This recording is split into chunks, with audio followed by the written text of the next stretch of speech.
Hi hello മിഷേനി here. ഇന്ന് നിങ്ങൾ കണ്ടിട്ടുണ്ടോ എന്ന് എനിക്കറിയില്ല. നിങ്ങൾ ഏതെങ്കിലും ടാരറ്റിൽ കാണുകയാണെങ്കിൽ ഇന്ന് നമ്മൾ സ്പ്രെഡ് ചെയ്തിട്ടുള്ള കാർഡുകൾ നിങ്ങൾ എവിടെയെങ്കിലും കണ്ടിട്ടുണ്ടോ എന്ന് നോക്കാം. അപ്പോൾ ഇത് ഏത് കാർഡാണ് എന്ന് പറയുകയാണെങ്കിൽ ബ്ലൂബേർഡ് ലെനോർമണ്ട് എന്ന് പറഞ്ഞൊരു കാർഡാണ്. ഇത് ഞാൻ ഏകദേശം ഒരു 1 ഇയർ മുമ്പ് കഴിഞ്ഞ ഏപ്രിലിൽ ഞാൻ പറഞ്ഞിരുന്നു പുതിയ ടാരറ്റ് ഡെക്ക് വാങ്ങി. അപ്പോൾ അതുവഴി നമുക്കൊരു വീഡിയോ ചെയ്യണം. അപ്പോൾ അതിൽ പല പല സ്പ്രെഡുകളായിട്ട് ചെയ്യാം. അതിൽ 36 കാർഡുകളുള്ള 36 കാർഡും വെച്ചിട്ട് നമുക്കൊരാളുടെ ലൈഫിലെ മൊത്തം കാര്യങ്ങൾ അറിയാം എന്നാണ് പറയുന്നത്. അതേപോലെ തന്നെ 3 കാർഡായിട്ട് സ്പ്രെഡ് ചെയ്യാം, ഒറ്റ കാർഡായിട്ട് എടുക്കാം, 5 കാർഡായിട്ട് ചെയ്യാം, 9 കാർഡായിട്ട് ചെയ്യാം, അങ്ങനെ പലതരത്തിൽ ചെയ്യാം. അപ്പോൾ ഇത് ഒരു വ്യത്യസ്തമായിട്ടുള്ള രീതിയിലാണ്.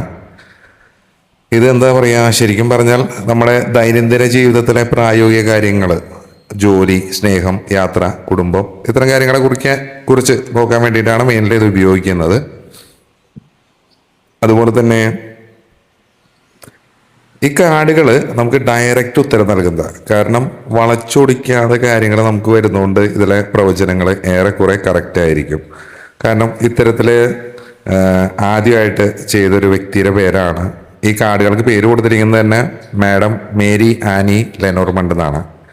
കാരണം ഇതൊരു ഫ്രഞ്ച് ടാരറ്റ് പ്രഡിക്ടർ തന്നെയാണ്. അപ്പോൾ അവർ ഇതിലെന്താണെന്ന് വെച്ച് കഴിഞ്ഞാൽ പണ്ട് എന്താ പറയുക, അവരൊരു പ്രഡിക്ഷൻ നടത്തി. ഈ നെപ്പോളിയൻ ബോണപാർട്ടിൻ്റെ അദ്ദേഹത്തിൻ്റെ ഭാര്യ ജോസഫൈൻ, അങ്ങനെ അവരൊരു ഭാവി ഇവർ നേരത്തെ പ്രവചിച്ചിരുന്നു. കാരണം നെപ്പോളിയൻ്റെ പതനം, ആ രാജകുടുംബത്തിലെ മരണങ്ങൾ, അത്തരം കാര്യങ്ങൾ ഇവർ മുൻകൂട്ടി പറഞ്ഞതുകൊണ്ട് ഇത് ആ അധികാരികളെ ഭയങ്കരമായിട്ട് ദേഷ്യപ്പെടുത്തി അവർ ഈ പറഞ്ഞ വ്യക്തിനെ ജയിലിൽ അടയ്ക്കാൻ പോലും കാരണമായിട്ടുണ്ട് എന്നാണ് പറയുന്നത്. ഇവർ മരിക്കുന്നത് ഈ പറഞ്ഞ പോലെ, നമ്മളീ പറഞ്ഞ പോലെ തന്നെ ലെനോർമണ്ട് മരിക്കുന്ന ഒരു തീയതി പോലും അവർ കാർഡുകളിൽ കൂടെ മുൻകൂട്ടി പ്രവചിച്ചിരുന്നു എന്ന് പറയുന്നു. അപ്പം അത്തരം ഒരു കാർഡാണ് നമ്മളിത് പറയുന്നത്. ഈ കാർഡുകൾ ഒറ്റയ്ക്കല്ല, ഇത് കൂട്ടി വായിക്കുമ്പോൾ ഒരു കഥ പോലെയാണ് ഇത് പറയുന്നത്. ഓക്കെ, അപ്പോൾ നമുക്കിത് കുറച്ച് കാർഡുകൾ എടുത്തു നോക്കാം. ഞാനൊരു 9 കാർഡ് എടുത്തു എന്ന് പറഞ്ഞു. ഞാൻ ആ 9 കാർഡ് എടുത്ത ടോപ്പിക്ക് റിലേഷൻഷിപ്പ്, ലവ് ആവാം, എക്സ്ട്രാ മാരിറ്റൽ റിലേഷൻഷിപ്പ് ആവാം. അപ്പോൾ അങ്ങനെ ഒരു റിലേഷൻഷിപ്പ് ഉണ്ടെങ്കിൽ നിങ്ങൾക്ക് വേണമെങ്കിൽ ഒരു വ്യക്തിയെ ചിന്തിച്ച് കാണാം. ആ വ്യക്തിയുടെ ഇപ്പോഴത്തെ വികാരങ്ങൾ എന്തൊക്കെയാണ് എന്നറിയാൻ സാധിക്കും എന്നാണ് പറയുന്നത്. അപ്പോൾ നമുക്ക് നോക്കാം. ഞാൻ കുറച്ച് കാർഡ് ഷഫിൾ ചെയ്തിട്ടുണ്ട്. പിന്നെ എന്നും പറയുന്നത് പോലെ തന്നെ ഇതിൽ നമ്മൾ നെഗറ്റീവ് ഉണ്ടാവും, പോസിറ്റീവ് ഉണ്ടാവും. നിങ്ങളെ സന്തോഷിപ്പിക്കലല്ല നമ്മുടെ ഉദ്ദേശം. ജനറൽ റീഡിംഗ് ആണ്. പിന്നെ ഇത് ടൈംലെസ് റീഡിംഗ് ആണ്. നിങ്ങൾ എപ്പോഴാണോ കാണുന്നത് ആ സമയത്ത് നിങ്ങളുടെ സാഹചര്യങ്ങളായിട്ട് റെസനേറ്റ് ആകുന്നുണ്ടോ എന്ന് നോക്കാം. ഇത് ഈ പറയുന്ന ഒരു കാര്യങ്ങളും ഫോഴ്സ് ചെയ്യരുത്. നിങ്ങളുടെ ഒരു വ്യക്തമായ എനർജി കാര്യങ്ങൾ അറിയണമെങ്കിൽ നിങ്ങളൊരു പേഴ്സണൽ റീഡിംഗ് എടുക്കുക. അത് എൻ്റെ അടുത്ത് തന്നെ വന്നെടുക്കണം എന്നല്ല പറയുന്നത്. നിങ്ങൾക്ക് ആരുടെ വീഡിയോസാണോ റെസനേറ്റ് ആവുന്നത് അവിടെ പോയിട്ട് ഒരു ഗൈഡൻസ് എടുത്തിട്ട് അതിൽ നെഗറ്റീവും പോസിറ്റീവും അറിഞ്ഞിട്ട് മുന്നോട്ട് ആക്ഷൻ എടുത്ത് പോവാം. അതാണ് വേണ്ടത്. പിന്നെ നമ്മളും റീഡിങ് ചെയ്യുന്നുണ്ട്. നമ്മളിപ്പോൾ നിങ്ങളെ കാണിക്കുന്ന ഈ കാർഡ് വെച്ച് ചെയ്യുമ്പോൾ ഒന്നുകൂടി ആക്യുറേറ്റ് ആവുമെന്ന് തോന്നുന്നു. ചെയ്തു തുടങ്ങിയിട്ടില്ല. അപ്പോൾ ഞാൻ ആദ്യം ഒരു വീഡിയോ ചെയ്തിട്ട്, അപ്പോൾ ഈ ഒരു കാർഡിലാണ് നിങ്ങൾക്ക് റീഡിങ് വേണ്ടത്. ഇപ്പോൾ ഇത് ഇന്നത്തെ നിങ്ങൾ കേൾക്കാം. നിങ്ങൾക്ക് വളരെയധികം റെസനേറ്റ് ആവുന്നുണ്ടോ, കറക്റ്റ് ആവുന്നുണ്ടോ നോക്കാം. അങ്ങനെയാണെങ്കിൽ നിങ്ങൾ എൻ്റെ അടുത്ത് റീഡിംഗ് എടുക്കാൻ വരുമ്പോൾ നിങ്ങൾക്ക് ഏത് കാർഡ് ഉപയോഗിച്ചിട്ട് വേണം എന്ന് പറയുകയാണെങ്കിൽ അതനുസരിച്ച് നമ്മൾ ചെയ്തു തരുന്നതാണ്. അതിലെ എമൗണ്ടിലോ കാര്യങ്ങളിലോ ഒന്നിലും വ്യത്യാസമില്ല. കൂടുതൽ ആളുകൾക്ക് കാര്യങ്ങൾ വ്യക്തമാകുക, നെഗറ്റീവും പോസിറ്റീവും, അതാണ് നമ്മൾ ഉദ്ദേശിക്കുന്നത്. അപ്പോൾ പേഴ്സണൽ റീഡിങ് നമ്മൾ നെഗറ്റീവും പോസിറ്റീവും പറയും. താല്പര്യമുള്ളവർ മാത്രം വരിക. പിന്നെ നമ്മുടെ ടംബിൾ സ്റ്റോണുകൾ, അതേപോലെ തന്നെ ബ്രേസ്ലെറ്റുകളൊക്കെ അവൈലബിൾ ആയിട്ടുണ്ട്. അത് പലതരം കാര്യങ്ങൾക്കുള്ളതാണ്. പണത്തെ ആകർഷിക്കാൻ വേണ്ടിയിട്ട്, അതേപോലെ തന്നെ കോൺഫിഡൻസിന് വേണ്ടി, ബ്ലാക്ക് മാജിക് മാറാൻ വേണ്ടിയിട്ട്, പ്രണയം ആകർഷിക്കാൻ, വണ്ണം കുറയ്ക്കാൻ, വണ്ണം കൂട്ടാൻ, PSO, അങ്ങനെ പല പ്രശ്നങ്ങൾ, എല്ലാ പ്രശ്നങ്ങൾക്കും, PCOD പ്രശ്നങ്ങൾ, എല്ലാ കാര്യങ്ങൾക്കും നമുക്ക് ഇതേപോലെ തന്നെ ബ്രേസ്ലെറ്റ് ഉണ്ട്. താല്പര്യമുള്ളവർ താഴെ കോൺടാക്ട് ചെയ്യാം. നിങ്ങൾ ഈ റീഡിങ് കാണുന്നുണ്ടെങ്കിൽ മുഴുവനായിട്ട് കാണാൻ ശ്രമിക്കുക. താല്പര്യമില്ലെങ്കിൽ ഈ പരിപാടി ഇവിടെ സ്കിപ്പ് ചെയ്ത് വെക്കോ, ഒരു കുഴപ്പമില്ല. നിങ്ങളുടെ വിലപ്പെട്ട സമയം കളയണ്ട. ഓക്കെ, അപ്പോൾ നമുക്ക് ഡയറക്റ്റ് ആയിട്ട് നോക്കാം. നിങ്ങൾ തികച്ചും ഫ്രീ ആയിട്ടുള്ള സ്ഥലത്ത് ഇരുന്ന് ബ്രീത്ത് ഇൻ ബ്രീത്ത് ഔട്ടൊക്കെ ചെയ്ത് ഒരു വ്യക്തിയെ പറ്റി ചിന്തിച്ച് ഈ വീഡിയോ നിങ്ങൾ കണ്ടു നോക്കൂ. റെസനേറ്റ് ആകുന്നുണ്ടെങ്കിലും ഇല്ലെങ്കിലും താഴെ കമൻറ്റ് ചെയ്യാം. അപ്പോൾ നമുക്ക് നേരെ റീഡിങ്ങിലോട്ട് പോകാം. ഞാൻ ഈ 9 സ്പ്രെഡ് എടുത്തിട്ടുള്ളത്. 9 കാർഡ് വയ്ക്കുമ്പോൾ ഇത് വെക്കുന്നതിന് ഇങ്ങനെ വെക്കണം, ഓരോ രീതികളുണ്ട്. ഇതിൽ വെക്കുമ്പോൾ ഏറ്റവും സെൻറ്ററിലെ കാർഡ് നോക്കിയിട്ടാണ്, ബാക്കി അതിനോട് കണക്ട് ചെയ്തിട്ടാണ് നമ്മളെല്ലാ കാര്യങ്ങളും പറയുന്നത്. ഇത് ആണുങ്ങൾ കേൾക്കുന്നവർക്ക് വേറെ ഒരു എനർജി ആയിരിക്കാം. പേഴ്സണൽ റീഡിംഗ് എടുക്കാൻ വരുമ്പോൾ അത് ആണാണെങ്കിൽ അത് റീഡിങ് എടുക്കുന്ന രീതി വേറൊന്നാണ്. പെണ്ണാണെങ്കിൽ അത് ആ കാർഡുകൾ വായിച്ചു പോകുന്ന രീതി വേറാണ്. ആണിനും പെണ്ണിനും സെപ്പറേറ്റ് ആണ് വരാം. അതതിൽ വരുന്ന ജെന്റിൽമാൻ അങ്ങനത്തെ ആണിൻ്റെയും പെണ്ണിൻ്റെയും 28 29 എന്ന നമ്പറിനനുസരിച്ചായിരിക്കും നമ്മൾ അങ്ങോട്ടും ഇങ്ങോട്ടും വായിക്കുന്നത്. ഓക്കെ, അപ്പോൾ ഇതിൽ നമുക്ക് പറയാം, ഇതിൽ സെൻറ്ററിൽ തീർച്ചയായിട്ടും മധ്യഭാഗത്തായിട്ട് വന്നിരിക്കുന്നത് റിംഗ് ആണ്. ഇപ്പോൾ നിങ്ങളൊരു വ്യക്തിയെ പറ്റി ചിന്തിച്ചിട്ടുണ്ടെങ്കിൽ അതിലൊരു റിങ്ങും ഹൃദയവും ഈ 2 കാർഡുകൾ സൂചിപ്പിക്കുന്നത് അവരിപ്പോഴും നിങ്ങളായിട്ടുള്ളൊരു ആത്മബന്ധത്തിനെ കുറിച്ചും ആ പഴയ നല്ല നിമിഷങ്ങളെയും കുറിച്ച് ചിന്തിക്കുന്നുണ്ട് എന്നാണ് പറയുന്നത്. ഒരു ചിന്തകളും വികാരങ്ങളും നിങ്ങൾ തന്നെയാണ് എന്ന് ചുരുക്കം. ഒരു മാനസികാവസ്ഥ എന്ന് പറഞ്ഞാൽ ഒരു സ്ത്രീ കാർഡിന് താഴെയായിട്ട് റിങ് വന്നത് അവർ ഈ ഒരു ബന്ധത്തിന് വളരെയധികം പ്രാധാന്യം നൽകുന്നുണ്ടെന്നാണ് പറയുന്നത്. ഓക്കെ, പക്ഷേ ഈ പറഞ്ഞ പോലെ തന്നെ ഫോക്സ് വന്നിട്ടുണ്ട്, ഒരു വടിയുടെ ഇത് വന്നിട്ടുണ്ട്. അത്തരം കാർഡുകൾ പറയുന്നത് അവർക്ക് ചില കാര്യങ്ങളിൽ സംശയം ഉണ്ടാവും, ഈ ഒരു ബന്ധം നല്ല രീതിയിൽ പോകുമോ. കാരണം എപ്പോഴും നിങ്ങൾക്ക് ഈ ഒരു ബന്ധത്തിൽ എപ്പോഴും ഓൺ ആൻഡ് ഓഫ് ആയിരിക്കാം. അതുകൊണ്ട് അവർക്കൊരു തീരുമാനം എടുക്കാൻ പറ്റുന്നില്ല, അല്ലെങ്കിൽ അവർ വളരെയധികം കരുതലോടുകൂടിയാണ് ഈ റിലേഷൻഷിപ്പിൽ പെരുമാറുന്നത് എന്ന് പറയാം. പിന്നെ അവർ പൂർണ്ണമായിട്ടും ഹാപ്പി ആണോ എന്ന് ചോദിക്കുകയാണെങ്കിൽ ഇപ്പോഴത്തെ ഒരു അവസ്ഥയിൽ പൂർണ്ണമായിട്ടും ഹാപ്പി ആണ് എന്ന് പറയാൻ കഴിയില്ല. ഹൃദയത്തിൻ്റെ കാർഡ് വന്നിട്ടുണ്ട്, പക്ഷേ അതിനോടൊപ്പം വന്നിട്ടുള്ള മറ്റ് കാർഡുകൾ ഈ ലെറ്റർ കാര്യങ്ങളൊക്കെ അതിൻ്റെ ചില തടസ്സങ്ങളെയാണ് സൂചിപ്പിക്കുന്നത്. അപ്പോൾ നിങ്ങൾ സംശയം ഉണ്ടാവും എന്തുകൊണ്ടാണ് നിങ്ങൾക്കിടയിൽ ഇങ്ങനെ സംഭവിക്കുന്നത് എന്ന് പറയുന്നത്. നിങ്ങളുടെ ഒരു ആശയവിനിമയത്തിൽ ചില തെറ്റിദ്ധാരണകൾ, അതാണ് ഈ കുറുക്കൻ. ഓക്കെ, ഫോക്സ് കടന്നുകൂടിയിട്ടുണ്ട്. ഫോക്സ് കാർഡ് എന്ന് പറയുകയാണെങ്കിൽ ആരോ ഒരാൾ സത്യസന്ധത ഉണ്ടാവില്ല, അല്ലെങ്കിൽ കാര്യങ്ങൾ വളച്ചൊടിക്കുന്നു, അല്ലെങ്കിൽ ചിലപ്പോൾ നിങ്ങൾക്കിടയിൽ ഒരു തേർഡ് പാർട്ടി ഉണ്ടാവാം. ഒരു വ്യക്തിയാകാം, സുഹൃത്താകാം, സാഹചര്യമാവാം, കുടുംബാംഗങ്ങളാകാം. ഓക്കെ, അങ്ങനെ ആരും ആകാം. ഈ വടിയുടെ കാർഡ് പറയുന്നത് വഴക്കുകളെയും തർക്കങ്ങളെയാണ് അത് സൂചിപ്പിക്കുന്നത്. ഒരു പക്ഷെ ഒരു ചെറിയ കാര്യം പോലും വലിയൊരു തർക്കത്തിലേക്ക് വഴിമാറുന്നതും ചിലപ്പോൾ അതായിരിക്കാം. ചിലപ്പോൾ നിങ്ങളുടെ ഇപ്പോൾ ഉള്ള റീസെൻ്റ്ലി ഉള്ള ഒരു ബ്രേക്കപ്പിന് കാരണം, ഈ ഒരു അകൽച്ചയ്ക്ക് കാരണം എന്ന് പറയാം. ഈ ഹൃദയവും റിങ്ങും കൂടി നിൽക്കുന്നതുകൊണ്ട് ഒരു സ്നേഹവും പ്രതിബദ്ധതയും ഇപ്പോഴും നിലനിൽക്കുന്നുണ്ട് എന്ന് തന്നെ പറയാം. പോസിറ്റീവായിട്ടുള്ളതാണോ ആദ്യം പറയുന്നത്. ലെറ്റർ എന്ന് പറയുമ്പോൾ നമുക്ക് വൈകാതെ തന്നെ ചിലപ്പോൾ ഈ ഒരു വ്യക്തിയുടെ അടുത്ത് നിന്ന് നമുക്കൊരു സന്ദേശമോ ഒരു കോളോ അല്ലെങ്കിൽ നേരിട്ട് കാണാനുള്ളൊരു സാഹചര്യമോ സംസാരമോ അങ്ങനെ എന്തെങ്കിലും പോസിറ്റീവായിട്ടുള്ള കാര്യങ്ങൾ ഉണ്ടാവാൻ സാധ്യതയുണ്ട്. പിന്നെ ലില്ലി കൊടുത്തിട്ടുണ്ട്. ഇത് സമാധാനത്തിന് വേണ്ടിയിട്ടുള്ളൊരു ആഗ്രഹമായിട്ടാണ് പറയുന്നത്. അവർ ഈ റിലേഷൻഷിപ്പിൽ ആഗ്രഹിക്കുന്നത് സമാധാനമാണ്, പ്രശ്നങ്ങളില്ലാതെ നല്ല രീതിയിൽ മുന്നോട്ട് പോകാനാണ് അവർ ആഗ്രഹിക്കുന്നത് എന്ന് മനസ്സിലാകുന്നു. നെഗറ്റീവ് പറയുമ്പോൾ ഒരു വിശ്വാസക്കുറവ്, അല്ലെങ്കിൽ പുറത്തു നിന്നുള്ള മറ്റ് ബാഹ്യ വ്യക്തികളുടെ എന്തെങ്കിലും തരത്തിലുള്ള പ്രശ്നങ്ങൾ, ദൃഷ്ടിദോഷങ്ങളാകാം, കണ്ണേറുകളാകാം, ബ്ലാക്ക് മാജിക് ആകാം, അങ്ങനെ എന്തും ആവാം. ഈ വടി എന്ന് പറയുന്നത് നിങ്ങളുടെ റിലേഷൻഷിപ്പ് കൂടുതലും ഓൺ ആൻഡ് ഓഫ് ആയിരിക്കാനുള്ള ഒരു സാധ്യതയുണ്ട്. കാരണം ആവർത്തിച്ച് ഉണ്ടാവുന്ന തർക്കങ്ങൾ, ചെറിയ കാര്യങ്ങൾക്ക് ഉണ്ടാവുന്ന തർക്കങ്ങൾ അത് നിങ്ങളുടെ മനസ്സിനെ മുറിപ്പെടുത്തുന്നുണ്ടാകാം, അല്ലെങ്കിൽ അത് വല്ലാത്തൊരു അകൽച്ചയിലേക്കോ നോ കോണ്ടാക്റ്റോ അത്തരം സിറ്റുവേഷനിലേക്കോ പോകുന്നുണ്ടാകാം. അതിനുള്ളൊരു സാധ്യത പറയുന്നുണ്ട്. താഴെ നമുക്ക് ക്രോസ് ആയിട്ട് വന്നിട്ടുണ്ട്. കാരണം ഇപ്പം നിലവിൽ ഈ ഒരു ബന്ധത്തിൽ നിൽക്കുന്നൊരു അവസ്ഥ അല്ലെങ്കിൽ ഒരു സാഹചര്യം ഈ പറഞ്ഞ വ്യക്തിക്ക് വല്ലാത്തൊരു മാനസിക ഭാരമായിട്ട് മാറുന്നുണ്ട്. അവർക്ക് ഉറങ്ങാനോ മറ്റു കാര്യങ്ങൾക്കോ ഒന്നിനും സാധിക്കുന്നില്ല. എപ്പോഴും നിങ്ങളെപ്പറ്റി തന്നെ ചിന്തിക്കുന്നു. നിങ്ങൾ ഓൺലൈനിലുണ്ടോ, അല്ലെങ്കിൽ നിങ്ങൾ ബ്ലോക്ക് ചെയ്തോ, ബ്ലോക്ക് മാറ്റിയോ, അതേപോലെ തന്നെ നിങ്ങളുടെ സ്റ്റാറ്റസ് എന്താണ്, നിങ്ങളുടെ ഫോട്ടോസ്, അങ്ങനെ അത്തരം കാര്യങ്ങളിൽ നിങ്ങളുടെ ആ പഴയ ഓർമ്മകളിൽ തന്നെ അവർ കുരുങ്ങി കിടക്കുന്ന ഒരു അവസ്ഥയാണ് എന്ന് പറയാം. അപ്പോൾ നിങ്ങൾക്കൊരു സംശയം ഉണ്ടാവും, ഒരു റീയൂണിയൻ ഉണ്ടാവുമോ, ഒരു മാറ്റം വരുമോ? അങ്ങനെയൊക്കെയാണെങ്കിൽ തീർച്ചയായിട്ടും മാറ്റം വരാനുള്ള ഒരു സാധ്യതകൾ കാർഡിൽ പറയുന്നുണ്ട്. കാരണം സെൻറ്റർ കാർഡ് വന്നിട്ടുള്ളത് റിംഗ് ആണ്. കാരണം അത് ഒരു ഒത്തുതീർപ്പോ ഒരു കോംപ്രമൈസോ അല്ലെങ്കിൽ ഓപ്പൺ ആയിട്ടുള്ളൊരു കമ്മ്യൂണിക്കേഷനോ അത്തരം കാര്യങ്ങൾ നിങ്ങൾ വീണ്ടും ഒന്നിക്കാനുള്ളൊരു ശക്തമായിട്ടുള്ളൊരു സാധ്യതേനെ ആണ് പറയുന്നത്. പക്ഷേ അതിനു മുമ്പ് നിങ്ങൾക്കിടയിലുള്ള ഓപ്പൺ ആയിട്ടുള്ളൊരു കമ്മ്യൂണിക്കേഷൻ നടന്നിട്ടുണ്ടാവണം. കാരണം നിങ്ങൾക്കിടയിലുള്ള ഒരു തർക്കങ്ങൾ അതെന്തായിക്കോട്ടെ അത് പരിഹരിക്കപ്പെടേണ്ടതുണ്ട്. ഓക്കെ, എങ്കിൽ മാത്രമാണ് കാര്യമുള്ളൂ. ഇനി പരിഹാരം എന്ന് പറയുകയാണെങ്കിൽ ഏറ്റവും ബെറ്റർ ഈ പറഞ്ഞ പോലെ ഓപ്പൺ കമ്മ്യൂണിക്കേഷൻ തന്നെയാണ്. ഒളിച്ചുകളികൾ ഒഴിവാക്കി കാര്യങ്ങൾ ഓപ്പണായിട്ട് സംസാരിക്കുക, ക്ഷമ, പെട്ടെന്നുള്ള പ്രതികരണങ്ങൾ ഒഴിവാക്കുക. ഈ ഫോക്സ് കാർഡ് ഉള്ളതുകൊണ്ട് മറ്റുള്ളവർ പറയുന്നത് കേട്ട് അല്ലെങ്കിൽ മറ്റുള്ളവർ കാരണം അവരുടെ പ്രവൃത്തിയോ കാര്യങ്ങൾ എന്തെങ്കിലുമൊക്കെ കാരണം തീരുമാനങ്ങൾ എടുക്കുമ്പോൾ നിങ്ങൾക്കിടയിൽ ഈ ഒരു ബന്ധത്തിൽ വിള്ളലുകൾ കാര്യങ്ങൾ ഉണ്ടാവാനുള്ളൊരു സാധ്യത പറയുന്നുണ്ട്. വിശ്വാസം വീണ്ടെടുക്കുക, ട്രസ്റ്റ്.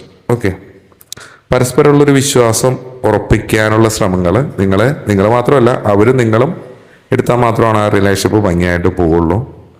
ചുരുക്കി പറഞ്ഞാൽ അവർ നിങ്ങളെ സ്നേഹിക്കുന്നുണ്ട്, പക്ഷെ ചില കാര്യങ്ങളിൽ അവർക്ക് എന്താ പറയുക, ഒരു ഭയം, സംശയം, ഇത്തരം കാര്യങ്ങൾ പരിഹരിക്കണമെങ്കിൽ ഒരു കൃത്യമായ സംഭാഷണത്തിൽ കൂടെ, ഒരു ഓപ്പൺ സംഭാഷണത്തിൽ കൂടെ മാത്രമാണ് ഇത് പ്രശ്നം പരിഹരിക്കാനും ഒരു റീയൂണിയനുള്ള ഒരു സാധ്യത കാര്യങ്ങളൊക്കെ വരുന്നുള്ളൂ. പിന്നെ ഈ കാർഡുകളുടെ ഒരു പ്ലേസ്മെന്റ് വെച്ച് നമ്മൾ നോക്കുന്ന സമയത്ത് മുകളിലെ വരിയിൽ ലെറ്ററും ലേഡി ഫോക്സ് ഒക്കെ വന്നിട്ടുണ്ട്. അത് അവരുടെ ചിന്തകളെയാണ് കേട്ടോ പറയുന്നത്. അവർ നിങ്ങളെക്കുറിച്ചൊരു സന്ദേശം അയക്കുന്നതിനെ കുറിച്ചോ അല്ലെങ്കിൽ നിങ്ങളിൽ നിന്നൊരു മറുപടി ലഭിക്കുന്നതിനെ കുറിച്ചോ അല്ലെങ്കിൽ നിങ്ങളായിട്ട് സംസാരിക്കണമെന്നോ അതൊക്കെ അവർ ഒരുപാട് ആഗ്രഹിക്കുന്നുണ്ട്, ഇത് വീണ്ടും പഴയ പോലെ ആവണമെന്ന്. പക്ഷേ ഈ കുറുക്കൻ്റെ കാർഡ് പറയുന്നത് അവർക്ക് നിങ്ങളെ പൂർണ്ണമായിട്ട് വിശ്വസിക്കാൻ കുറച്ച് പ്രയാസമുണ്ട്. കാരണം ഇത് എത്ര ചെയ്തിട്ടും ഇത് ശരിയാവുന്നില്ലല്ലോ എന്നൊരു ചിന്തകളായിരിക്കാം, അല്ലെങ്കിൽ നിങ്ങൾക്കിടയിൽ വന്നുകൊണ്ടിരിക്കുന്ന എപ്പോഴും റിപ്പീറ്റഡ് ആയിട്ട് വന്നുകൊണ്ടിരിക്കുന്ന ഇഷ്യൂസ് തന്നെയാകാം. അല്ലെങ്കിൽ ഈ ഒരു ബന്ധം സുരക്ഷിതമാണോ, അല്ലെങ്കിൽ നിങ്ങൾ എന്തെങ്കിലും ഒളിക്കുന്നുണ്ടോ, അങ്ങനെയുള്ള ഒരുപാടൊരു കരുതൽ കാര്യങ്ങളൊക്കെ അവർക്കുള്ളതായിട്ട് അവരുടെ ചിന്തയിലുള്ളതായിട്ട് പറയുന്നു. താഴെ പറയുന്നത് വടിയും മോതിരം ഹൃദയമൊക്കെയാണ്. ഇത് ഈ റിങ് നമ്മൾ നേരത്തെ പറഞ്ഞു നിങ്ങളുടെ ഒരു ആത്മബന്ധം അത്രയധികം ശക്തമാണ് എന്ന് തന്നെയാണ് ഇപ്പോഴും പറയുന്നത്. പക്ഷെ ഇതിനോടൊപ്പം ആ വടി വരുമ്പോഴാണ് നിങ്ങൾക്കിടയിൽ നിസ്സാര കാര്യങ്ങൾക്ക് പോലും വലിയ വഴക്കുകൾ നടക്കുന്ന ഒരവസ്ഥ, സമാധാനമില്ലാത്തൊരവസ്ഥ. സ്നേഹമുണ്ട് പക്ഷെ സമാധാനമില്ല എന്ന് പറഞ്ഞൊരവസ്ഥ. അതുപോലെ തന്നെ താഴത്തെ വരിയിൽ വരുന്നത് എന്താ പറയുക, ഒരു സമാധാനവും സുരക്ഷിതത്വവും എല്ലാം തന്നെ അവർ ആഗ്രഹിക്കുന്നുണ്ട് എന്ന് തന്നെ പറയാം.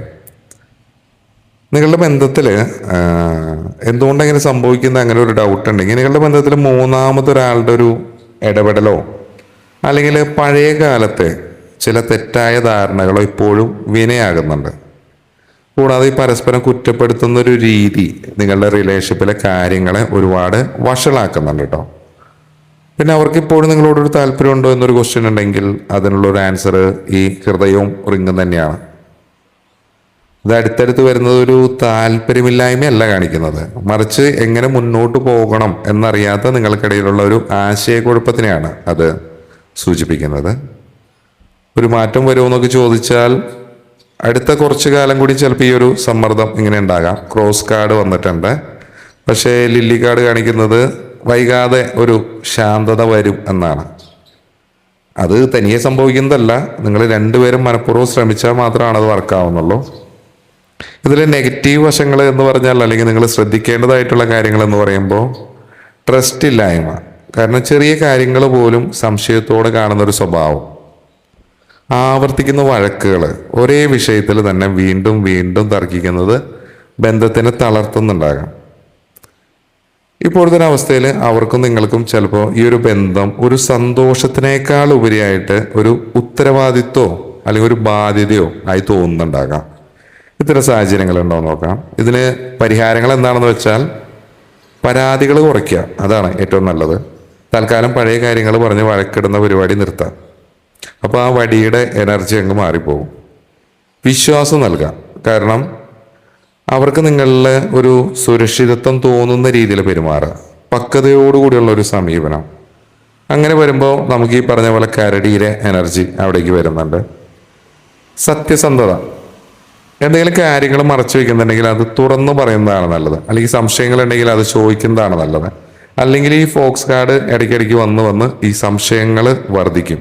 ഓക്കെ, തീർച്ചയായിട്ടും റീയൂണിയൻ സാധ്യത വളരെയധികം കൂടുതലാണെന്ന് തന്നെ പറയാം. കാരണം സ്നേഹത്തിൻ്റെ കാർഡുകൾ അതിൻ്റെ സെൻട്രൽ പൊസിഷനിൽ തന്നെയുണ്ട്. പക്ഷേ ആ പഴയ തർക്കങ്ങളും സംശയങ്ങളൊക്കെ മാറ്റി വെച്ചാൽ മാത്രമാണ് അതൊരു ദീർഘകാലത്തേക്കായിട്ട് നിലനിൽക്കൂ എന്നും പറയുന്നുണ്ട്.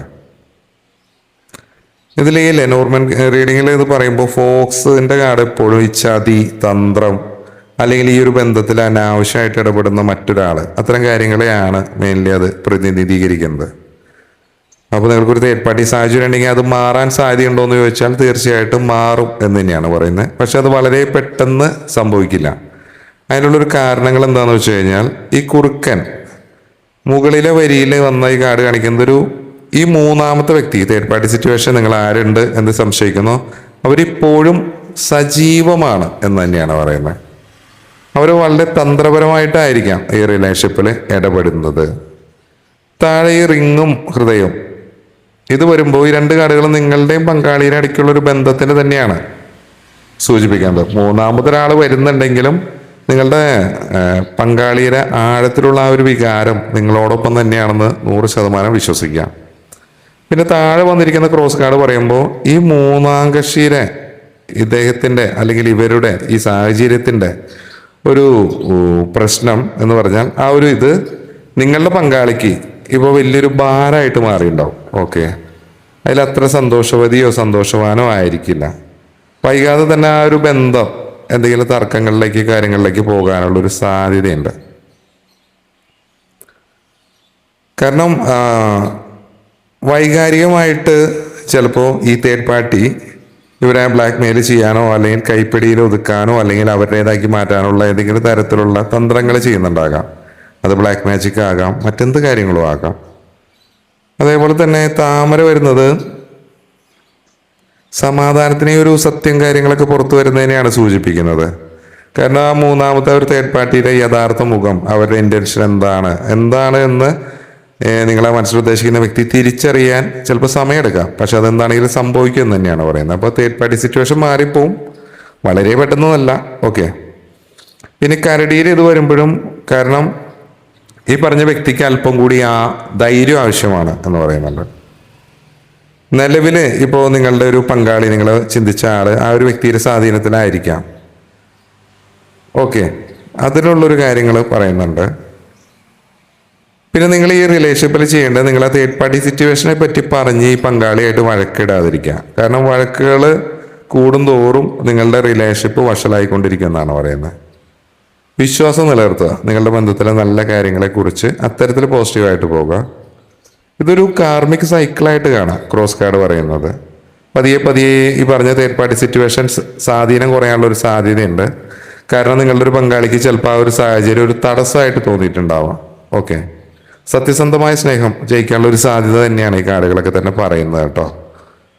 പിന്നെ അതുപോലെ തന്നെ ഫോക്സ് എന്ന് പറഞ്ഞ ഈ ഒരു ഇത് ഭയങ്കര, കാരണം ഇത് ഈ പറഞ്ഞ പോലെ ദൃഷ്ടിദോഷമാവാം, അല്ലെങ്കിൽ ഒരാളുടെ കുശുമ്പ്, അസൂയ, ഇതിനെല്ലാത്തിനെയും തന്ത്രങ്ങൾ, ഇതിനെല്ലാത്തിനെയും സൂചിപ്പിക്കുന്നതാണ്. ചിലപ്പോൾ നിങ്ങളും ആ വ്യക്തിയായിട്ടുള്ളൊരു ബന്ധം, നിങ്ങളുടെ ബന്ധം, ആ ബന്ധത്തിലൊരു സന്തോഷം കണ്ട് ആരോ മനഃപൂർവ്വം തന്ത്രങ്ങൾ മെനയുന്നതോ അല്ലെങ്കിൽ മോശമായി ചിന്തിക്കുന്നതോ നിങ്ങളുടെ ഈ ഒരു ബന്ധത്തിനെ വളരെയധികം ബാധിക്കുന്നുണ്ടാകാം. ഇത് ഈ വടി വരുന്നത്, ഇത് ആവർത്തിച്ചിട്ടുള്ള ഒരു നെഗറ്റീവ് ഊർജത്തിനെയാണ് പറയുന്നത്. കാരണം വീട്ടിലോ ബന്ധത്തിലോ അകാരണമായിട്ടുണ്ടാകുന്ന ഒരു വഴക്കുകൾ ഇതിൻ്റെ ഒരു ലക്ഷണമാണ്. അപ്പം അത്തരത്തിലൊരു വ്യക്തി ബ്ലാക്ക് മാജിക്കോ അല്ലെങ്കിൽ അങ്ങനെ എന്തെങ്കിലും കാര്യങ്ങൾ ചെയ്തതിൻ്റെ ഒരു കാര്യമായിരിക്കാം. പിന്നെ കർമ്മം, കാരണം ഇത് വിധി നൽകുന്ന ഒരു പരീക്ഷണങ്ങളായിട്ട് മാത്രം എടുത്താൽ മതി. കാരണം ഇത് ബാഹ്യമായിട്ടുള്ളൊരു നെഗറ്റീവ് സ്വാധീനങ്ങൾ, ഇതേപോലെ പറഞ്ഞ തേർഡ് പാർട്ടി സിറ്റുവേഷൻസ് കാരണം ഉണ്ടാകുന്ന ഒരു മാനസിക ഭാരത്തിനെയും കൂടിയാണ് കാണിക്കുന്നത്. പക്ഷെ ഈ പറഞ്ഞ കാര്യങ്ങൾ കൂടി ഉണ്ടെങ്കിൽ നിങ്ങൾക്കൊരു ബ്ലാക്ക് മാജിക് ആണോ ആ വ്യക്തി, ആ തേർഡ് പാർട്ടി ചെയ്തിട്ടുള്ളത് എന്നറിയാൻ പറ്റും. അതെന്താണെന്ന് വെച്ച് കഴിഞ്ഞാൽ ഈ പറയുന്ന കാര്യങ്ങൾ ഉണ്ടോ എന്ന് നോക്കാം. ഒരു കാരണവും ഇല്ലാതെ നിങ്ങൾക്ക് നിങ്ങളുടെ പങ്കാളിയോട് ദേഷ്യം തോന്നാം. വീട്ടിലെപ്പോഴും എന്താ പറയുക, നിങ്ങൾ ഒരുമിച്ചിരിക്കുന്ന സമയത്ത് എപ്പോഴും അശാന്തിയും തർക്കങ്ങളും കാര്യങ്ങളൊക്കെ ഉണ്ടാകുക, ഒരു സ്വസ്ഥതയില്ലായ്മ. പിന്നെ അതുപോലെ തന്നെ ശരീരത്തിനൊരു ഭാരം അനുഭവപ്പെടുകയോ എപ്പോഴും തളർച്ച തോന്നുകയൊക്കെ ചെയ്യുക. അത് ഈ ക്രോസ് കാർഡിൻ്റെ സ്വാധീനം കൊണ്ടാണ്. പിന്നെ നല്ല കാര്യങ്ങൾ നടക്കാൻ തുടങ്ങുമ്പോൾ പെട്ടെന്ന് തടസ്സങ്ങൾ വരിക, അത്തരം കാര്യങ്ങളും കൂടി ഉണ്ടോ എന്ന് നോക്കാം. ഇത്തരം കാര്യങ്ങളുണ്ടെങ്കിൽ നിങ്ങളുടെ ആ ചിന്തിച്ച ആ വ്യക്തിയോ അല്ലെങ്കിൽ ആ സാഹചര്യം ഒരു നെഗറ്റീവ് എനർജി, ഒരു ബ്ലാക്ക് മാജിക് പോലത്തെ എന്തോ സംതിങ് നിങ്ങളുടെ റിലേഷൻഷിപ്പിൽ ഉണ്ട് എന്ന് വിചാരിക്കാം. പിന്നെ താമര വന്ന് ഞാൻ പറഞ്ഞു, ഒരു നെഗറ്റീവ് ഊർജം നമുക്ക് കുറേ ശുദ്ധീകരണങ്ങളിലൂടെ മാറ്റാൻ പറ്റും. പരിഹാരങ്ങൾ എന്ന് പറയുമ്പോൾ ഉപ്പുവെള്ളം ഉപയോഗിച്ചിട്ട് വീട് തുടയ്ക്കുന്നത് നെഗറ്റീവ് എനർജി കളയാൻ വേണ്ടിയിട്ട് സഹായിക്കും. വൈകുന്നേരങ്ങളിൽ കുന്തിരിക്കും, അങ്ങനെ അത്തരം കാര്യങ്ങളൊക്കെ പോയിക്കുന്നത് നല്ലതാണ്. ഈ ഉപ്പോ കടുകോ അതൊക്കെ ഉപയോഗിച്ച് ദൃഷ്ടി നീക്കുന്ന ഒരു ഇതുണ്ടല്ലോ, അത് ചെയ്യുന്നത് നല്ലതാണ്. പിന്നെ ഈ ഒരു നിങ്ങളുടെ ബന്ധത്തിലെ നല്ല കാര്യങ്ങൾ മറ്റുള്ളവരോട് അധികം പങ്കുവെക്കാതിരിക്കുക. കാരണം നിങ്ങളുടെ ഒരു സന്തോഷം മറ്റുള്ളവരുടെ അസൂയയ്ക്ക് കാരണമാകുന്നുണ്ട് എന്നാണ് പറയുന്നത്. പിന്നെ നിങ്ങളുടെ വിശ്വാസങ്ങളനുസരിച്ചുള്ള സംരക്ഷണത്തിനായിട്ടുള്ള പ്രാർത്ഥനകൾ കാര്യങ്ങൾ നോക്കുക. അത് ഈ ക്രോസ് കാർഡ് തരുന്ന ഒരു മാനസിക ഭാരം കുറയ്ക്കാൻ വേണ്ടിയിട്ട് സഹായിക്കും. വലിയ തോതിലുള്ളൊരു ബ്ലാക്ക് മാജിക് എന്നതിനേക്കാൾ കൂടുതൽ മറ്റൊരാളുടെ അസൂയ അതുവഴി ഉണ്ടാകുന്ന നെഗറ്റീവ് വൈബ്രേഷനുകളാണ് ഇതിൽ മെയിനായിട്ട് നിങ്ങളുടെ റിലേഷൻഷിപ്പിലെ വില്ലൻ എന്ന് തന്നെ പറയാം. ഓക്കെ, ഇതിപ്പോൾ നിങ്ങൾക്ക് പല രീതിയിൽ ഞാനീ പറഞ്ഞ പോലെ തന്നെ ആഴ്ചയിൽ ഒരിക്കൽ ഇപ്പോൾ ചൊവ്വാഴ്ചയോ വെള്ളിയാഴ്ചയൊക്കെ വീട് തുടയ്ക്കുന്ന വെള്ളത്തിൽ ഒരല്പം കല്ലുപ്പിട്ട് തുടയ്ക്കുന്നത് ആ വീട്ടിലെ നെഗറ്റീവ് വൈബ്രേഷൻസിനെ വലിച്ചെടുക്കുമെന്ന് പറയുന്നുണ്ട്. പിന്നെ നേരത്തെ പറഞ്ഞത് തന്നെ കുന്തിരിക്കാം, അത് അന്തരീക്ഷത്തിലെ നെഗറ്റീവ് ഊർജ്ജത്തിനെ പുന്തള്ളാൻ വേണ്ടി സഹായിക്കും. അത്തരം പുറന്തള്ളുന്ന കാര്യങ്ങൾ നിങ്ങൾക്ക് ചെയ്തു നോക്കാം, ഡെയിലി ചെയ്യാം, അതിനൊരു സമയമോ കാര്യങ്ങളോ ഒന്നുമില്ല. പിന്നെ നിങ്ങൾക്കോ പങ്കാളിക്കോ വേണ്ടിയിട്ട് ഉപ്പോ കടുകോ ഉപയോഗിച്ച് ദൃഷ്ടി നീക്കുന്ന ഈ മെയിൻ സാധനങ്ങൾ തന്നെയാണ് ചെയ്യാനുള്ളത്. കാരണം അത് ചെയ്യുമ്പോൾ അത് മറ്റുള്ളവരെ അസൂയ കുറയ്ക്കാൻ വേണ്ടി സാധിക്കും. പിന്നെ ഫോക്സ് കാർഡ് നിങ്ങളുടെ സന്തോഷം കണ്ടിട്ട് അസൂയപ്പെടുന്ന ഒരുപാട് പേരുണ്ടെന്നാണ് പറയുന്നത്. അതിനാൽ നിങ്ങളുടെ ബന്ധത്തിലെ നല്ല കാര്യങ്ങളോ പ്രണയമോ അല്ലെങ്കിൽ സോഷ്യൽ മീഡിയയിലോ മറ്റുള്ളവരോടോ അമിതമായിട്ട് പങ്കുവെക്കാതിരിക്കുന്നത് നല്ലതാണ്. പിന്നെ ഈ വടിയുടെ കാർഡ് വന്നുകൊണ്ട് ആവർത്തിച്ചുള്ള തർക്കങ്ങളാണത് മെയിനായിട്ട് കാണിക്കുന്നത്. നെഗറ്റീവ് എനർജി ഉള്ള സമയത്ത് നിങ്ങൾക്ക് നിസ്സാര കാര്യങ്ങൾക്ക് പോലും ദേഷ്യം വരാം. അപ്പോൾ അത് തിരിച്ചറിഞ്ഞ് സംയമനം പാലിക്കുന്നതാണ് ഏറ്റവും ബെറ്റർ. പിന്നെ നിങ്ങളുടെ വിശ്വാസങ്ങളനുസരിച്ച് ഇപ്പോൾ ഹിന്ദുസ് കാര്യങ്ങളൊക്കെ ആണെങ്കിൽ ഹനുമാൻ ചാലിസ അല്ലെങ്കിൽ പറഞ്ഞ പോലെ സുദർശന മന്ത്രമൊക്കെ ജപിക്കുന്നത് നല്ലതാണ്, സംരക്ഷണമാണ്. പിന്നെ മുസ്ലിം വിശ്വാസങ്ങൾക്കനുസരിച്ചാണെങ്കിൽ അതേപോലെ തന്നെ കണ്ണേർ ഇതിൽ നിന്നൊക്കെ മാറാൻ വേണ്ടിയിട്ട് എനിക്കതിന് കറക്റ്റ് അറിയില്ല, സിഹിർ എന്നൊക്കെ പറയുന്നു തോന്നുന്നു. ഓക്കെ, അത്തരം കാര്യങ്ങളൊക്കെ ചെയ്യുന്നത് നല്ലതാണ്. അത് മാറാൻ വേണ്ടിയിട്ട് ഈ പറഞ്ഞ പോലെ സൂറത്തുൽ ഫലക്ക് അങ്ങനെ എന്തോ ആണ്, എനിക്കറിയില്ല, ഒന്നുകൂടി നോക്കാം, നിങ്ങൾ കൺഫേം ചെയ്യാം, ഇതിനെപ്പറ്റി വലിയ ധാരണയില്ല. പിന്നെ ഒരു ക്രൈസ്തവ വിശ്വാസം കാര്യങ്ങളൊക്കെ ആണെങ്കിൽ നമ്മൾ സെൻറ്റ് മിഹായലിനോടുള്ള ഒരു പ്രാർത്ഥനയോ അല്ലെങ്കിൽ സങ്കീർത്തനങ്ങളൊക്കെ വായിക്കുന്നത് നല്ലതാണ്. ഓക്കെ, പിന്നെ നമ്മൾ പറഞ്ഞു കാർഡിൽ താമര വന്നിട്ടുണ്ട്, ഇതൊരു ശുദ്ധി സമാധാനത്തിനെയാണ് സൂചിപ്പിക്കുന്നത്. മനസ്സ് വെച്ചാൽ നിങ്ങൾക്ക് ഈ പ്രതിസന്ധികളെ മറികടക്കാൻ സാധിക്കും എന്ന് തന്നെയാണ് പറയുന്നത്. കരടിയുടെ കാർഡ് വന്നിട്ടുണ്ട്, അത് നിങ്ങളുടെ ഒരു ആത്മവിശ്വാസത്തിനെ വീണ്ടെടുക്കാനാണ് പറയുന്നത്. ഓക്കെ, അപ്പോൾ അത്തരം കാര്യങ്ങൾ. അപ്പോൾ ഈ പറഞ്ഞ കാര്യങ്ങളൊക്കെ വെച്ച് നോക്കുമ്പോൾ എന്താണെങ്കിലും പോസിറ്റീവാണ്. നിങ്ങളുടെ ഇടയിൽ ഒരു സ്നേഹവും ബന്ധവും തകർന്നിട്ടില്ല, അടിത്തറ ശക്തമാണ്. ഈ കാർഡ് സമാധാനത്തിനെയും ശുദ്ധീകരണത്തിനൊക്കെയാണ് പറയുന്നത്. നിലവിലെ ഇപ്പോഴത്തെ ഈ കലുഷിതമായിട്ടുള്ളൊരു അവസ്ഥയുണ്ടെങ്കിൽ അത് മാറി ഒരു ശാന്തത വരും എന്ന് തന്നെയാണ് പറയുന്നത്. സംരക്ഷണം, കരുത്ത്, പ്രതിസന്ധികളെ അതിജീവിക്കാനുള്ള ഊർജം, ഇത്തരം കാര്യങ്ങളെ പറയുന്നുണ്ട്. എന്തെങ്കിലും ഒരു തർക്കം ഉണ്ടായിക്കഴിഞ്ഞാൽ അപ്പം തന്നെ സ്പോട്ടിൽ പ്രതികരിക്കാതിരിക്കുക. എത്രത്തോളം ശാന്തമാകുന്നോ അത്രത്തോളം നെഗറ്റീവ് എനർജി കുറയും എന്നാണ് പറയുന്നത്. പങ്കാളിയെ ചോദ്യം ചെയ്യുന്നതോ സംശയിക്കുന്നതായിട്ടുള്ള കാര്യങ്ങൾ തൽക്കാലം നിർത്തുക. കാരണം ഒരു കംഫർട്ട് സോൺ നിങ്ങളുടെ റിലേഷൻഷിപ്പിൽ ആദ്യം വരേണ്ടത് ബെറ്ററാണ്. ഓക്കെ, ക്രോസ് കാർഡ് പറയുന്നത് ഒരു പരീക്ഷണ ഘട്ടത്തിൽ കൂടെ കടന്നു പോകുന്നു. പെട്ടെന്ന് മാറിയില്ലെങ്കിലും ക്ഷമയോടുകൂടി ഇരുന്നാൽ ഇതിൻ്റെ ഫലം പോസിറ്റീവായിരിക്കും എന്നാണ് പറയുന്നത്. പിന്നെ വീടും മനസ്സും ശുദ്ധമായി സൂക്ഷിക്കുക, എല്ലാം ശരിയാകും എന്നൊരു ഉറച്ച വിശ്വാസം നിങ്ങളുടെ ചിന്തകളിൽ കൂടുതൽ കൊണ്ടുവരിക. കാർഡുകൾ അനുകൂലമാണെങ്കിലും ഫോക്സ് അവിടെ തന്നെ ഉണ്ട് കേട്ടോ. അതുകൊണ്ട് എല്ലാം പഴയപടിയായി എന്ന് കരുതി അമിതമായിട്ടുള്ള ആവേശം കാര്യങ്ങൾ വേണ്ട, വിവേകത്തോടു കൂടി പെരുമാറുക. മറ്റ് ചതികളിൽ കാര്യങ്ങളിൽ ചെന്ന് പെടാതിരിക്കുക, നല്ല രീതിയിൽ തിങ്ക് ചെയ്യുക. നിങ്ങളുടെ മനസ്സെന്താണോ പറയുന്നത്, ഇൻറ്റ്യൂഷൻ എന്താണോ പറയുന്നത്, അതനുസരിച്ച് പ്രവർത്തിക്കാനും പറയുന്നുണ്ട്. വിവേകപൂർണമായിട്ടുള്ള പെരുമാറ്റവും പ്രാർത്ഥനയും ഉണ്ടെങ്കിൽ ഈ തടസ്സങ്ങളൊക്കെ മാറി നിങ്ങൾ ഈ പറഞ്ഞ് ആഗ്രഹിക്കുന്ന രീതിയിൽ ഒരു റീയൂണിയൻ സാധ്യമാകും എന്നാണ് പറയുന്നത്. ഇപ്പം ഏകദേശം ഒരു സമയമൊക്കെ നമ്മൾ പറയുന്നത് ഇത്തിരി ബുദ്ധിമുട്ടാണ് എങ്കിലും നമുക്ക് പറയാവുന്നത് കാർഡിൻ്റെ നമ്പർ വെച്ച് 24, 25 അത് നമ്പർ ആവാം, എന്തും ആവാം, ഡേറ്റ് ആവാം, സമയവും എങ്ങനെയാണത് കണക്റ്റ് ആവുന്നതെന്ന് നോക്കാം. ചിലപ്പോൾ ഒരു അത്ര ദിവസം കഴിഞ്ഞിട്ടായിരിക്കാം. ഒരു സമാധാനപരമായ ഒരു സംസാരം അല്ലെങ്കിൽ കാര്യമായിട്ടുള്ളൊരു മാറ്റം 24 തുടങ്ങിയ ഒരു 25 ദിവസത്തിനുള്ളിൽ ഉണ്ടാകുമെന്ന് പ്രതീക്ഷിക്കുക. അല്ലെങ്കിൽ മണിക്കൂറാകാം കേട്ടോ, 24 മണിക്കൂർ 25 മണിക്കൂറാകാം. പക്ഷേ മണിക്കൂറുകളിൽ സംഭവിക്കാനുള്ള ഒരു സാധ്യത കാണുന്നില്ല. കാരണം ഇത് വളരെ സാവധാനത്തിലാണെന്ന് ഞാൻ പറഞ്ഞു. പൂർണ്ണമായിട്ടുള്ളൊരു മാറ്റത്തിന് എന്താ പറയുക, നിങ്ങൾ കറക്റ്റായിട്ട് നിങ്ങൾ ആഗ്രഹിക്കുന്ന പോലുള്ള റിലേഷൻഷിപ്പിലോട്ട് ഇത് വന്നു വീഴണമെങ്കിൽ ചിലപ്പോൾ നിങ്ങൾ ഇത്തരം കാര്യങ്ങളെല്ലാം പാലിച്ചാൽ ചിലപ്പോൾ ഒരു 6 മാസത്തിന് വരെ സമയമെടുത്തേക്കാം. പിന്നെ ഇതിൻ്റെ നല്ലൊരു പോസിറ്റീവായിട്ടുള്ള വശങ്ങൾ കാര്യങ്ങളൊക്കെ കാർഡ് നമ്പർ 30 ഒരു 30 ദിവസം നമുക്ക് വിചാരിക്കാം, വ്യത്യാസങ്ങൾ വരും. പിന്നെ ലെറ്ററിൻ്റെ കാർഡ് വന്നിട്ടുണ്ട്. ഇത് പറയുമ്പോൾ ചിലപ്പോൾ ഒരു 7 ദിവസം ഓക്കെ, 7 ദിവസത്തിനുള്ളിൽ അല്ലെങ്കിൽ ഒരു ജൂൺ ഒരു 6-ാമത്തെ മാസം എന്നൊക്കെ പറയില്ലേ, ആ ഒരു സമയത്തൊക്കെ ഒരു സുപ്രധാന സന്ദേശം നിങ്ങളെ തേടിയെത്താം. 7 ദിവസത്തിൽ വരാം. ഇനിയിപ്പോൾ അത് വന്നില്ലെങ്കിൽ പിന്നെ ഈ ഒരു സമയമാകുമ്പോൾ വരാം. ഏറ്റവും അടുത്തൊരു മാറ്റം എന്ന് പറഞ്ഞാൽ ഒരു 2 ആഴ്ച തുടങ്ങി 4 ആഴ്ചയിൽ വരെ ഒരു ചെറിയൊരു വേഗത നമുക്കറിയാം. പൂർണ്ണമായിട്ടുള്ളൊരു പരിഹാരം 3 to 6 മാസത്തിനുള്ളിൽ വരാം. നമ്മളൊരു കൃത്യമായ തീയതി പറയുന്നതിനൊക്കെ നല്ലത് ആ സാഹചര്യത്തിൽ പ്രധാന മാറ്റങ്ങൾ സംഭവിക്കുന്ന ഒരു ഘട്ടം പറയുന്നതായിരിക്കും. അതുകൊണ്ടാണ് അങ്ങനെ പറഞ്ഞത്. ഈ മാസം അവസാനമോ അടുത്ത മാസം ആദ്യ വാരമോ ഒക്കെ നിങ്ങൾക്കിടയിലുള്ളൊരു തർക്കങ്ങളിൽ അയവ് വരാനുള്ളൊരു സാധ്യതയുണ്ട് കേട്ടോ. 24-25 ഡേറ്റ് നോക്കാം, അത് നിങ്ങൾക്ക് നിർണായകമാകുമെന്ന് നോക്കാം. 24-25 ഇന്ന് 24 ഓക്കെ. അപ്പോൾ ഇന്നും ട്രൈ ചെയ്ത് നോക്കാം കേട്ടോ. നമ്മൾ ആദ്യമായിട്ട് കാർഡ് എടുത്തതല്ലേ, ഇന്ന് നാളേക്ക് ആയിട്ട് വർക്ക് ആവുന്നുണ്ടോ നോക്കാം. 24 മണിക്കൂറും ട്രൈ ചെയ്ത് നോക്കിക്കോളൂ, നമ്മൾ ആദ്യമായിട്ട് ചെയ്യുന്നതല്ലേ. അപ്പോൾ എന്താണെങ്കിലും ചില വിഷമങ്ങൾ കാര്യങ്ങളൊക്കെ ഉണ്ടാകും. ഒരു ഹീലിംഗ് പീരീഡ് ആണെന്ന് വിചാരിക്കുക. ബലപ്രയോഗത്തിലൂടെ നിർബന്ധിച്ചോ കാര്യങ്ങൾ വേഗത്തിലാക്കാൻ ശ്രമിക്കുന്നത് ഈ വടിയുടെ പോലെ ഗുണത്തിനേക്കാൾ കൂടുതൽ ദോഷം ചെയ്തേക്കാം. പോസിറ്റീവായിട്ടിരിക്കുക, ഹാപ്പി ആയിട്ടിരിക്കുക, മൈൻഡും സെറ്റും എല്ലാം മാറ്റി നമ്മൾ ആളെ സ്വീകരിക്കാൻ തയ്യാറായിട്ടിരിക്കുക എന്നാണ് പറയാനുള്ളത്. അപ്പോൾ ഈ കാർഡ് നിങ്ങൾക്ക് ഇത് റീഡിങ് ഇഷ്ടപ്പെട്ടെങ്കിൽ തീർച്ചയായിട്ടും പറയണം. കാരണം എനിക്കിതിൻ്റെ ഓരോരോ സ്പ്രെഡ് ചെയ്യണം എന്നെനിക്ക് ആഗ്രഹമുണ്ട്. ഇപ്പോൾ നമ്മൾ 9 ചെയ്തത്.